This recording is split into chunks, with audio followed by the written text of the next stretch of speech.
আপনি যেদিন মরবেন সেদিনও মানুষ ভাত খাবে।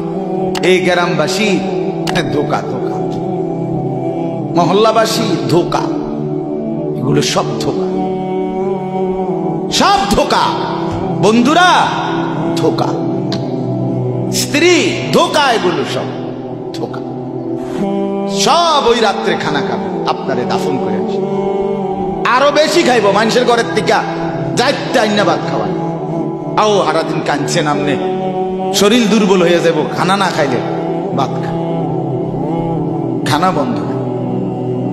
লাশের সামনে, লাশের সামনে মুসলমান আজকে জানাজা, লাশ সামনে, এখানে দাঁড়াইয়া জিগায় খানাটা কোন দিন কইয়া লাইলে ভালো আছিল। কি আহা আহা, মানুষ কার জন্য শিক্ষালেন?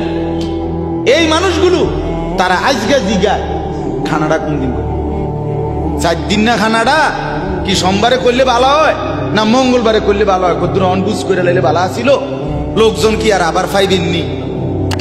হ্যাঁ, মানুষটিরে আবার কইটো আইবেন, আজকেই কইয়া লাইলে ভালো। ফলে জানাজার লাশের সামনে দাঁড়াইয়া আগে কইয়ালায় সবাই খেয়াল রেখেন সোমবারে খানা। আহ, এর নাম দুনিয়া, এর নাম, এর নাম দুনিয়া। এই জন্য দুনিয়া বড়ই স্বার্থ, এটা রাক্ষস, শুধু গিলে খায়, তৃপ্ত হয়, তৃপ্ত হয়। সেদিন আমি এক কুটিপতির বাড়িতে গেছি, অনেক বড় সম্পদশালীর বাড়িতে গিয়া তার বাসায় বাথরুমে গেছি। দেখি যে বাথরুমের যে দরজা, দরজার যে সিটকারি লাগায়, সিটকারিটা আছে, কিন্তু সিটকারিটা যেটার মধ্যে লাগাই ছোট্ট বল্টু একটা, এটার মধ্যে লাগাই যেটার মধ্যে এটা নাই। এবারে লাভ হলো কিদের মধ্যে লাগাই, কথা বুঝছেন না আপনি? লকটার এই ছোট ইয়াটা যেটার মধ্যে লাগায় আর এটা নাই। তা নাই বের হয়ে বললাম, হা ভাইয়া, এরই নাম দুনিয়া।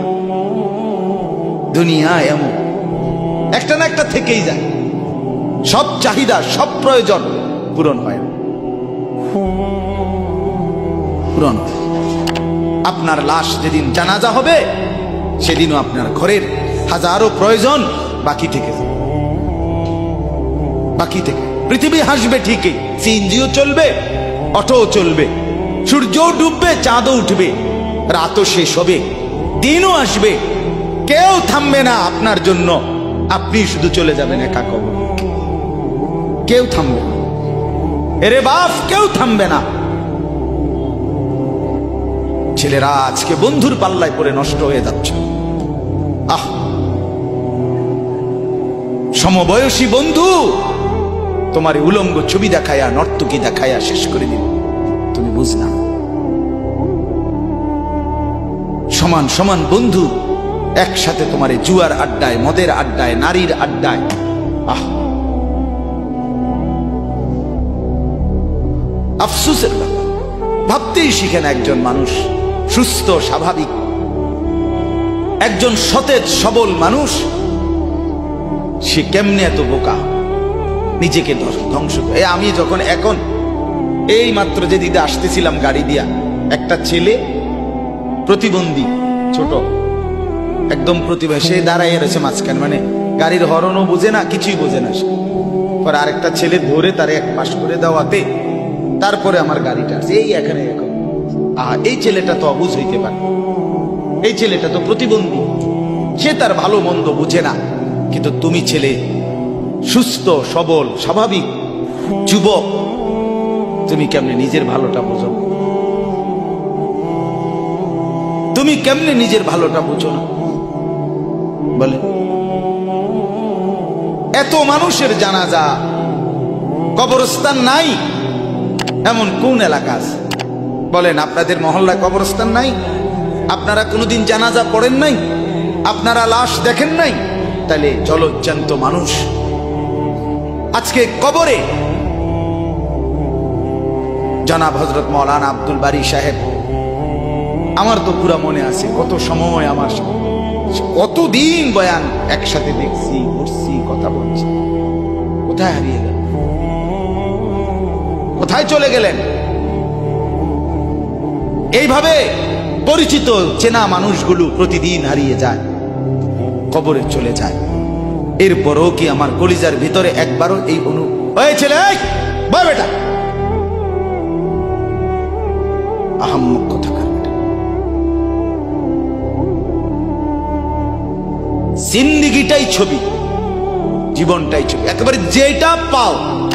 আজ মুসলমানের যুবকের কথা হইল বেঈমান ইহুদি আর কাফেররা আমাদেরকে এরকম ফাঁদে ফেলাইছে যে যা কিছু আছে 24 ঘন্টা মুসলমানের ছেলে মেয়ের হাতে মোবাইল তুলে দিছে, যেটা ফাও শুধু ছবি উড়াই আমগো কাছে পাঠায়। এটা কুত্তা হোক, বিলাই হোক, শুকর হোক, মানুষ হোক, গরু হোক, ছাগল হোক, হুজুর হোক, পাবলিক হোক, বেড়া হোক, বেড়ি হোক, জোয়ান হোক, বুড়া হোক, যেটা পাও না শুধু ছবি উড়াও। জিন্দেগির কাজে একটা, আহ হায় হায় বাপ, তোমরা বুঝো না, বেঈমান তোমাদেরকে বেঁধে ফেলছে, আষ্টে পৃষ্ঠে বেঁধে ফেলছে, গিলে খাচ্ছে, গিলে।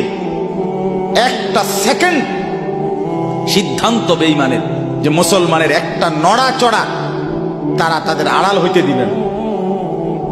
কারণ এই মোবাইল, এই ইন্টারনেট, এই সব কিছু আমরা যাই ছবি উঠাই করি তাদের হাতে, তাদের কাছে এটার মূল নিয়ন্ত্রণ। তারা দেখে মুসলমানের যুবকদের হালাত কি, চরিত্রের অবস্থা কি, যুবতীদের হালাত কি। যুবতী তার রাত গভীরে অশ্লীল দৃশ্য পুরুষকে দেখায়, যুবক তার রাত গভীরে অশ্লীল কথা, জঘন্য কথা ভিন মেয়ের সাথে বলে। আহা, বেঈমান তখন হাসে, কাফের বেঈমানরা তখন হাসে যে হ্যাঁ দেখছো মুসলমানের অধপতন, মুসলমানের সন্তানের নোংরামি, মুসলমানের সন্তানের অসভ্যতা, এটা তারা হিসাব রাখে। এজন্য ভাইয়া জীবনের কদর করেন।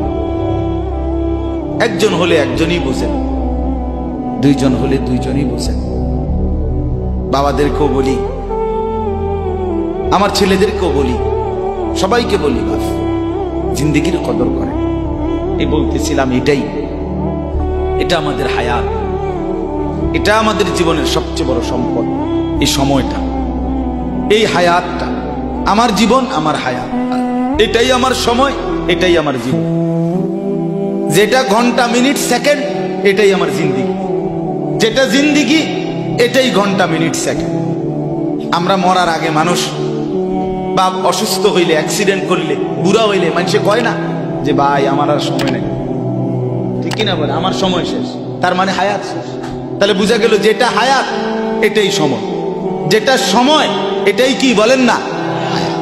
হায়াত, হায়াত, কদর করে, কদর। ও ভাই, ওই লাল গেঞ্জি, তুমি উঠে কথা বলো, তুমি বাহিরে গিয়ে কথা বলো, যাও। কাফেল কোথাকার, হে নগদ বুঝায়, হেরে অনেক বুঝাইতে আছে, বুঝতে কি কইছে। তুমি শোনো মিয়া, বললাম না, তুমি আলাদা শোনো। আমি এ ব্যাপারে কঠোর। 10 মিনিটের জন্য যদি বলি, আমার জিন্দেগির সিদ্ধান্ত, গাফেলকে বলবো, অমনোযোগীকে বলবো না, এটা আমার জিন্দেগির ফয়সালা ইনশাআল্লাহ। সমবয়সী বরবাদ করে দিচ্ছে ছেলেদের কাছে, এক সময় না ভালো হতে দিচ্ছে না। আহ, কোন মা বাপ তার সন্তানকে অসৎ করে গড়ে তোলে নাই। মা তার পেটের থেকে অসৎ সন্তান জন্ম দেয় নাই, পবিত্র সন্তান জন্ম দিয়েছিল। মায়ের বুকের পবিত্র দুধ খাওয়াইছিল, দুধ হালাল, পবিত্র। মা পবিত্র এক সন্তান জন্ম দিয়েছিল। পরবর্তী সমাজ, এই সমবয়সী বন্ধু এই অশ্লীলতার বেহায়াপনার আড্ডা শেষ করে দিস, শেষ করে দিস। চল কোথায়? ওইখানে দেখছি দুইটা মেয়ে হাঁটতেছে, চল পিছে পিছে হাঁটি। চল কোথায়? ওইখানে চল একটু আড্ডা দিয়ে আসি। শেষ। 3টা বাজে বের হইছে, রাত 10টা বাজে ফিরছে। 7 ঘন্টা সমবয়সী 7-8 জন ছেলে একসাথে ঘুরলা, অথচ তোমার লগের এই 6 জন বন্ধু একবারও বলল না যে আসরের নামাজ পড়তি না, মাগরিব পড়বা না, এশার নামাজ পড়বা না। 7 ঘন্টায় যেই বন্ধুরা একবারও তোমারে 1 ওয়াক্ত নামাজের কথা বলে নাই, বিশ্বাস করো ছেলেরা, এটা বন্ধু না, এটা শয়তান ছাড়া আর কিচ্ছু না। এটা ইবলিস বেটা, এটা শয়তান, এটা তোরে শেষ করে দিবে। তোর আখিরাত তো শেষ করবে, তোর দুনিয়া তোরে অকর্মণ্য অপদার্থ বানাইয়া একটা আকামলা বানাইয়া ছেড়ে দিবে।